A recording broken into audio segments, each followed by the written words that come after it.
So in 2 Chronicles chapter 10, this is the beginning of Rheoboam as king of Israel. He is the son of Solomon, and so he is the next in line for the kingship. But Rehoboam is going to be a little different kind of ruler than Solomon. He definitely doesn't have the wisdom of his dad or the faith of his grandfather, David. So Rehoboam's going to run into some problems here, and we're going to learn a little bit about those today. Again, if you look these up, I think closer like 1 Kings chapter 12, watch those videos, you can get even more detail of what was going on. So verse 1, and Rehoboam went to Shechem, for to Shechem were all Israel come to make him king. So that's, you went to Shechem to be anointed and made the king, basically. Verse 2, and it came to pass when Jeroboam, the son of Nebat, who was in Egypt, whither he had fled from the presence of Solomon the king, heard it, that Jeroboam returned out of Egypt.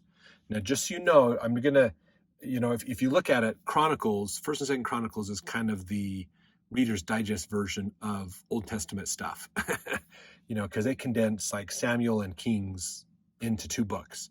So there's a lot more detail in Samuel and Kings on these things. That's why we refer back and forth to them quite a bit. But sometimes we get different stuff in here that we didn't get in the other ones. So Jeroboam was a person who was, I believe he was also a son of Solomon too. I think so. He had to flee to get out of Israel because he tried to usurp the government. And so he had to flee because Solomon was like, no, you can't do that. You're out. You've committed treason. And so now Rehoboam's put in. So now Jeroboam's going, oh, Solomon's dead. Let's go back. So now he's going back to Israel. He'd lived quite a while in Egypt. Verse 3, and they sent and called him. So Jeroboam and all Israel came and spake to Rehoboam, saying, thy father made our yoke grievous. Now therefore ease thou somewhat the grievous servitude of thy father and his heavy yoke that he put upon us, and we will serve thee. So what this comes down to is they all went to Rehoboam going, hey, look, your dad taxed us really bad, heavy taxes. We would like this to be lowered to make it easier on our life. And if you're willing to do that, we'll have no problem serving you and taking and going with you. So verse 5, and he said unto them, come again unto me after 3 days, and the people departed. And King Rehoboam took counsel with the old men that had stood before Solomon his father while he yet lived, saying, what counsel give ye me to return answer to this people? And they spake unto him, saying, if thou be kind to this people, and please them, and speak good words to them, they will be thy servants forever.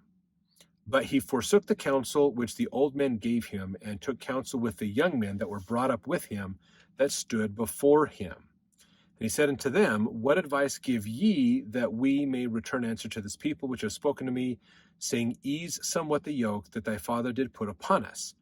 And the young men that were brought up with him spake unto him, saying, thus shalt thou answer the people that spake unto thee, saying, thy father made our yoke heavy, but make thou it somewhat lighter for us. Thus shalt thou say unto them, my little finger shall be thicker than my father's loins.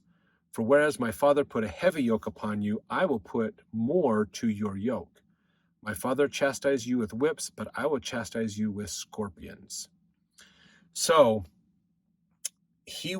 the people came to Rehoboam and saying, lower the taxes. That would help us out so much. It was a little grievous. It was tough for us to do under your dad. Please lower the taxes, and we will follow you and obey you, and everything will be great for both of us. It'll be a win-win. So he went to the older men, the older advisors that worked with his father Solomon. And they said, it would be good to be kind to these people, to be nicer to them and help them out. You've got $1 bazillion worth of gold already. You don't necessarily need to tax these people much. Let's give them a break. And so he said, okay. And then he went to the younger ones. Now, this could be chalked up to a generational difference. Older advisors who had seen more, had understood more, and the newer advisors, the younger men who had grown up with the opulence, who had grown up with, they didn't see what it was like before the wealth. They just saw the wealth and assumed this is normal. We should go in a different direction with this. So he's got two completely conflicting views to deal with in what he says to these people. So verse 12, so Jeroboam and all the people came to Rehoboam on the third day as the king bade, saying, come again to me on the third day. And the king answered them roughly, and King Rehoboam forsook the counsel of the old men, and answered them after the advice of the young men, saying, my father made your yoke heavy, but I will add thereto. My father chastised you with whips, but I will chastise you with scorpions. So the king hearkened not unto the people, for the cause was of God, that the Lord might perform his word, which he spake by the hand of Ahijah the Shilonite to Jeroboam the son of Nebat. Now that goes in, you got to go back into Kings to get that story there as well. So he says, I'm not only going to keep the taxes on, but I'm going to raise the taxes on you to prove I am your king. You do what I say. So this is taking not approach of being friendly to the people that you lead, but pushing the people you lead around. I think this is something that is very important for us to understand from a leadership standpoint.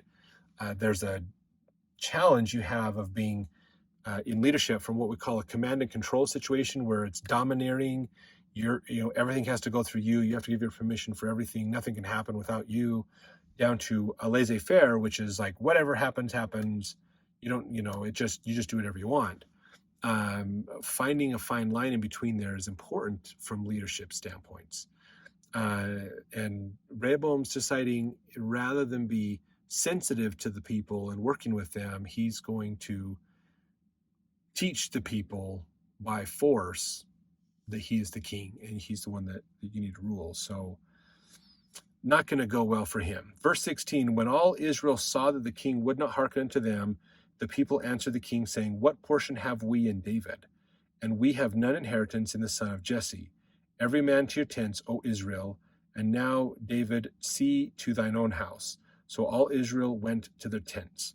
Now, going to your tents is basically not running and hiding. It's being prepared for action. So like war is a common reason to run to your tent, because you got to go get your shield and sword and your armor and then come out. So they are being prepared for something else. The people aren't happy and they're planning revolts against the king. Verse 17, but as for the children of Israel that dwelled in the cities of Judah, Rehoboam reigned over them. So Judah's following, basically, because Rheoboam is from the tribe of Judah. So the tribe is following. They're staying within those limits of, Rehoboam's part of he's part of the tribe of the kings. And so we're going to kind of side with the king and go along. They are at Jerusalem, so they probably benefit a lot from king's rules. Whereas the rest of Israel, who lives on the outskirts in other parts of the nation, are like, we don't see the direct benefit of Israel. We're the workers that make everything happen. So we might revolt. Verse 18, then King Rehoboam went to Hadoram, that was over the tribute, and the children of Israel stoned him with stones, that he died.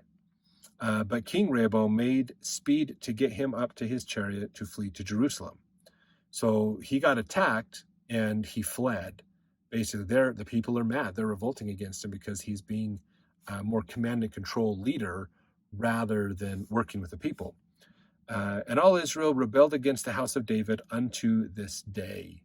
So we got some problems in the kingdom, that people are not happy with their king. So some challenges that are coming up. So let's jump in the next chapter to finish this story out.